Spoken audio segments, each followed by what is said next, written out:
Today I'm going to be reviewing a device called KVM Switch from GL.iNet, model number COMET GL-RM1 for easy remote desktop access. Please don't forget to like, subscribe, and hit the notification bell. Recently, GL.iNet was kind enough to send me this product to review. They have no control of this review whatsoever. They also sent me this ATX power control board to control the bias. That, of course, is an optional installation. My packaging could be different than the one you receive, but mine came in a white box and the KVM switch was inside this box along with some cables. Quick disclaimer, I wasn't paid to do this tutorial by GL.iNet and no money was exchanged. Now these cables are one piece USB-C to USB-C and the other one is an HDMI cable. And boy, did I have a hard time removing those caps from the HDMI cable. For now, we're going to set it aside and try to remove the caps later. Now I'm going to open the KVM switch box and see what's in it.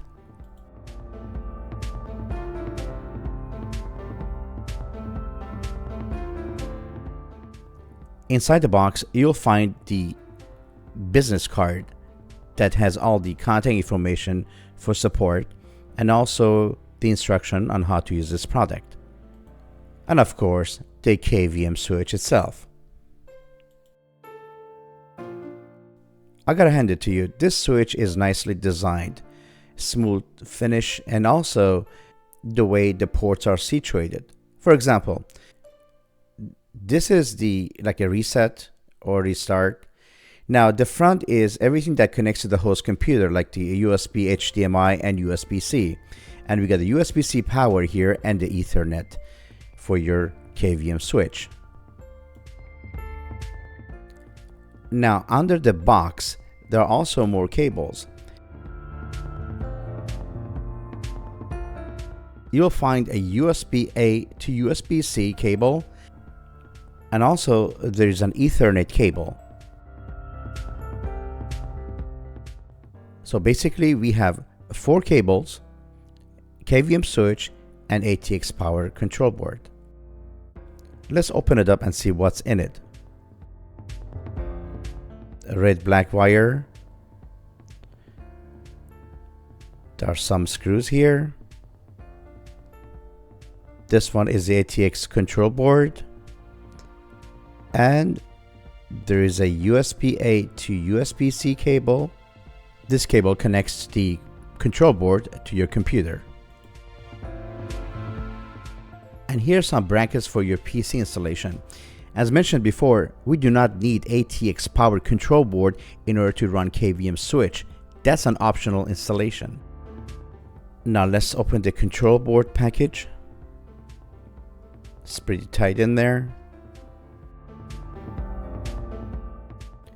Shake the package carefully to force it down. This is the power control board.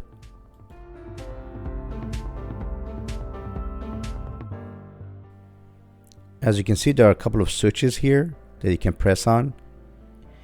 And there is the USB-C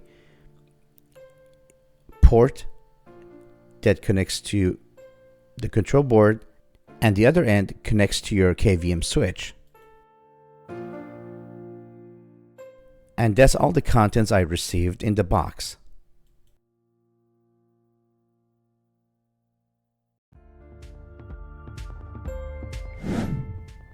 Before you start the installation, I suggest you to grab your KVM and make yourself familiar with all the ports available on this device.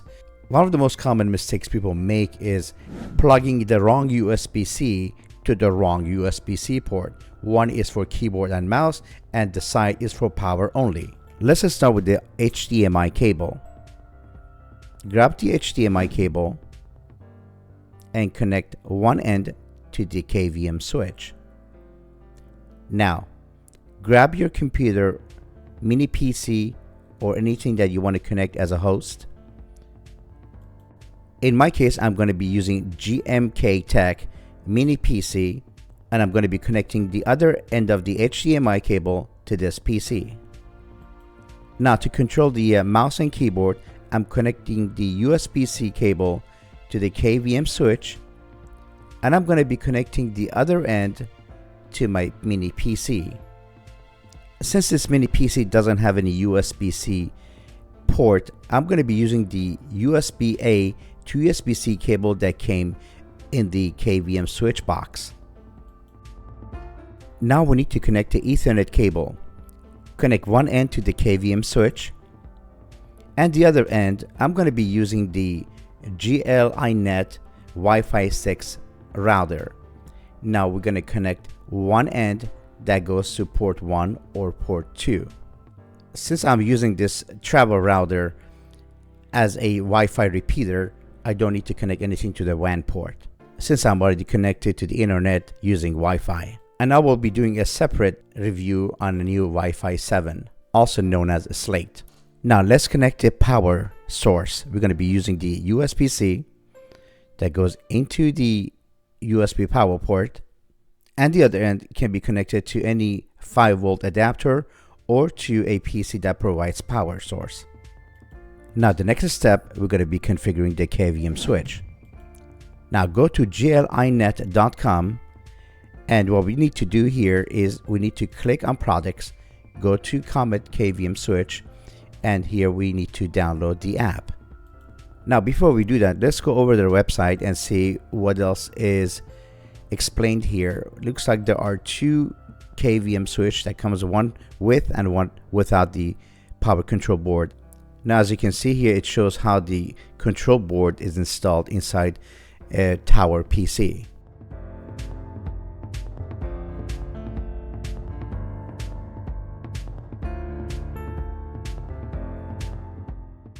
And over here you can check the specs of the KVM switch. Over here explains how you can connect your office to your home or home to your office. It shows here to restart your device remotely, you have three options: wake up on LAN, ATX board, and fingerbot. Fingerbot is a mechanical arm that presses your PC power button. I usually restart my PC just using the software.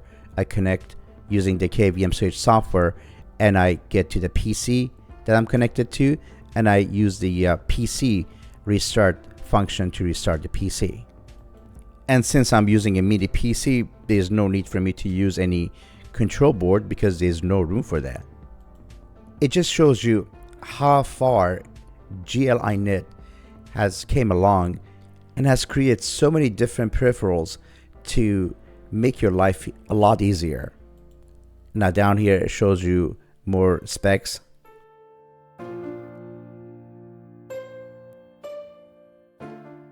And that's end of the website. Now let's scroll all the way up and download the app for the desktop. Click on download app. Now since I'm using Windows, we're going to click on download for Windows. And if you look to the top right, you see the file has been downloaded. Double click on it to open it. Go through the installation process, click on next, next, and next to finish the installation. And now the installation has been completed. Now since I don't have an existing account, I'm going to click on sign up, which is below the form right there. Click on it and fill out the information here. Now I'm going to go ahead and fill out the information. As you can see, it's blurred out for privacy. Go ahead and fill out the information, and once completed, click on request verification code, check your email, and click on agree and sign up. Now click on add device to automatically find your KVM switch. And here we are. This is the GL.COMET switch that we just installed. Click on add, and the installation is completed. Now click done. Now click on remote desktop. You will see the progress bar. And here you need to create your password. Go ahead and create any password you want. Now click on apply. Wait for the progress bar to hit 99%. And here we are. This is the mini PC that we set up earlier. I'm remotely connected to this PC using another PC. Just remember, the remote desktop software installs on a computer that you want to access from, because the remote computer is already connected to the KVM switch. Go ahead and explore all the settings. For example, the settings here is set to ultra high. This is too much. We don't need ultra high setting when you're trying to access a PC remotely. I'm just going to leave it at medium. Selecting a lower resolution, it will give you a faster refresh rate. Now on top, you're going to see a bunch of other functions such as toolbar and other. Over here we got configuration, full screen, cloud, security, reboot, and logout. And coming down here, you get the stream is active, keyboard free, mouse free, and over here you can mute the sound. Now this was all the stuff that is available under settings. Now we're going to go to toolbox. Over here you can cut and paste. You actually can type like TV Box Academy, and you can go ahead and paste it in any notepad or any area that you want to paste your item. So over here, if you click on paste, it says TV Box Academy. Let me zoom here. As you can see, yes, that's TV Box Academy has been pasted, and that's a very cool function because you can basically transfer your text from your local computer, from the web console, to the targeted remote computer. And this part is to add a device for wake up on LAN feature. Over here is terminal. You can click on access and it will open up the terminal mode for you, which is kind of nice because it's like working with Linux, and you have this beautiful terminal mode to make any changes you want to make. Now let's close this window and close this notepad. Now when I drag the mouse, you can see there's a little mouse being dragged and the big mouse that I'm working with. That's the remote mouse tracking that you're looking at, the small one, and the big one is the one that I'm using on my local computer. The accessory is for external devices. Now virtual media lets you save up to 5.73 gig of any operating system image on your KVM switch. Now in App Center, we currently don't have anything here. It says coming soon. And that's all we have right now in the toolbar section.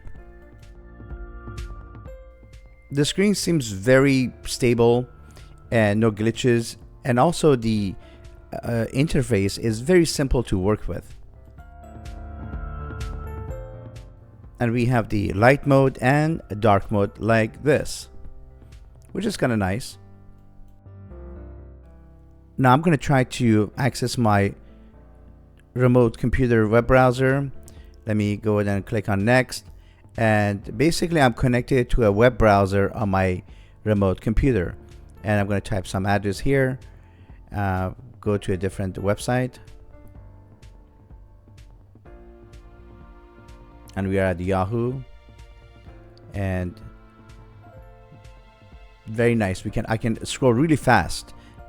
You know, as you can see, there's no lag, and I'm sure this is much better than working with a lot of other subscription-based services that has a long delay between screen changes.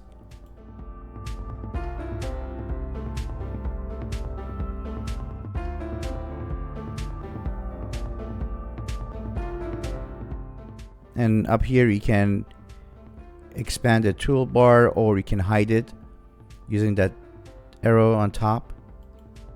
I'm going to say on this screen so you can see how nice and smooth those slides are scrolling on the website, and the picture changes. Now I'm going to try to access some tools on my remote computer. I'm going to go to the like, let's say I want to turn it off or turn it on. I basically can do it from this screen here, and I really don't need any control board or any finger bot to do that for me. I can basically use that power function on my remote computer to either shut down or restart. But if you shut down, there won't be anybody to restart for you unless you have one of those co-locations that you can call somebody up and say, can you start this server, or can you start this remote computer for me? And that's one of the reasons why people get those control boards, because you basically can start the computer even if the computer is shut down completely. You can basically bring it up, and that's one of the cool features of this control board if you're really serious about going deeper into remote access. Now let me show you something else. Sometimes we have to do Control-Alt-Delete. Let me go to a toolbox. Let me show you where they are. The shortcuts are right here. You can click on any of these shortcuts and execute the Control-Alt-Delete feature. So you don't have to do it on your keyboard. You basically, because if you do a Control-Alt-Delete from your keyboard, it basically brings up the Control-Delete on your local computer and not on the remote computer. And this is a cool feature for any kind of task that involves Control-Alt-Delete or any other keyboard shortcut. Now, as I mentioned, you can see two mouse cursors. You can turn the local one off, the big one, which is the local computer. Just turn it off, and the little dot you see that moving around is your remote mouse cursor. Now, if you turn it back on, you're going to see both mouse cursors are moving, which is a lot easier to see a bigger mouse cursor than the little one. Show Virtual Keyboard is really nice. I like this gray, super cool keyboard. This is what you can do with your remote computer as if you were at a remote location. Now over here, if you turn off the keyboard, it basically disables your remote keyboard, and up here the remote mouse does the same thing. It disables your remote mouse functionality. When I click on the one of the icons here, nothing happens because the mouse is being disabled, and now when I enable it, when I click on it, it will open up that icon. And of course, the audio will disable any audio coming from the remote computer. It can also do any type of screen rotation here, depending on what kind of monitor you're using. You can do any of those degrees as you please, but keeping it at the regular pace is highly preferred in my case.